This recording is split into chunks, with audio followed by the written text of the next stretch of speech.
বন্ধুরা, আজকে আমি সরষে ইলিশ করবো। ইলিশটাকে ধুয়ে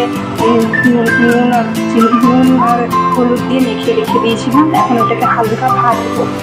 এখানে সরষেটা বেটে রেখেছি, এখানে টমেটো কেটে রেখেছি, লঙ্কা আর ধনেপাতা রেখেছি। সরষে আমি একটু সাদা সরষে, একটু হলুদ সরষে, একটু কালো সরষে নিয়েছিলাম, আর শুকা লঙ্কা আর কাঁচা লঙ্কা দিয়ে আর একটুখানি জিরা দিয়ে বেটে নিয়েছি। ইলিশটাকে হালকা ভেজে নেবো, ভেজে তারপর তুলে নেবো। এক পাট ভাজা হয়ে গেছে, এক পাট ভেজে তুলে নেবো। আমি ভেজে তুলে নিলাম, এখন বাকি সবগুলো তুলে নেবো। ভেজে একটা তেজপাতা দিয়ে দিয়েছি, একটু পাঁচফোড়ন দিয়ে দিয়েছি। এখন আমি এই মশলাটা দিয়ে দেবো।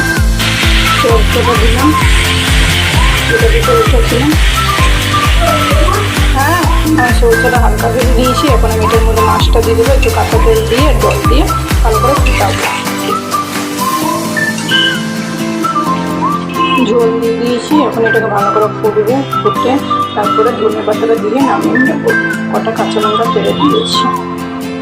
আমার সরষে ইলিশ রেডি হয়ে গেছে। এটার মধ্যে ধনেপাতা দিয়ে দিয়েছি। এখন একটুখানি শুকিয়ে তারপরে এটা নামিয়ে দেবো। আপনাদের এই রেসিপিটা ভালো লাগলে পরে আপনারা লাইক, সাবস্ক্রাইব আর শেয়ার করে দেবেন। ধন্যবাদ।